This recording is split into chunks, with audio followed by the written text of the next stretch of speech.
Good morning, women. Good morning.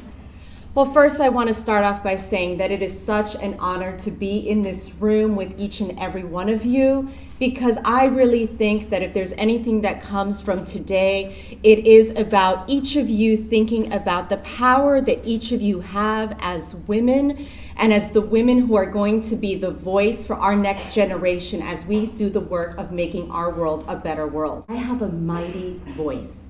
And what happens when I use that voice and when I encourage other men and women to stand with me and to use that voice, we have the opportunity to change the world and make it as we would want it to be. And so each and every one of you, I would ask you to be clear with yourself as you go through the journey in your life, to find your voice, think about how you want to make this world a better place, and how you will use that voice in concert with other men and women and make this world a better place.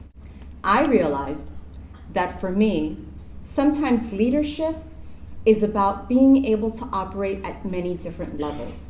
It means knowing that there's a moment where you need to be able to speak with people one-on-one. There has to be a moment where you're going to feel comfortable speaking with everyone in a group. That it also means that leadership is about leading sometimes quietly from behind, where you're encouraging the men and the women that you're partnering with to help them find their voice. But there also comes that moment where you need to step forward and you need to speak up.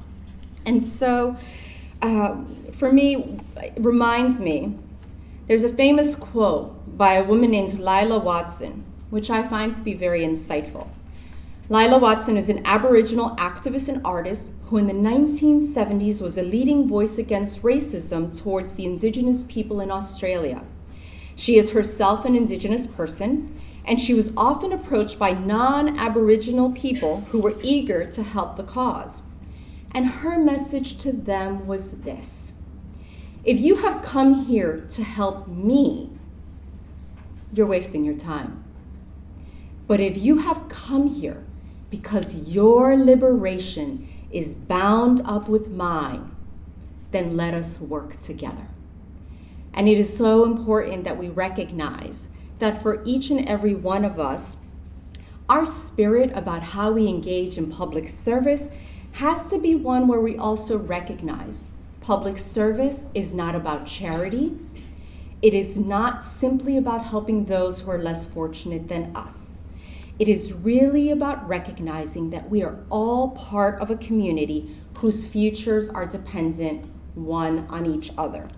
And so I am honored to be with you here this morning. I really believe that the work that you are doing is about not only connecting with the women that you connect with at the places where you do your volunteer work, but I hope that it is also about each of you finding your voice, thinking about where you see the future of our world, how you can make it a better place, and understanding that part of leadership is also going to be figuring out what is your context and what are those moments where it is about leading by speaking with people one-on-one. When is it about stepping forward? When is it about leading quietly from behind? And when is it that it is about stepping forward and speaking loudly in front of everyone that you can to make your world a better place?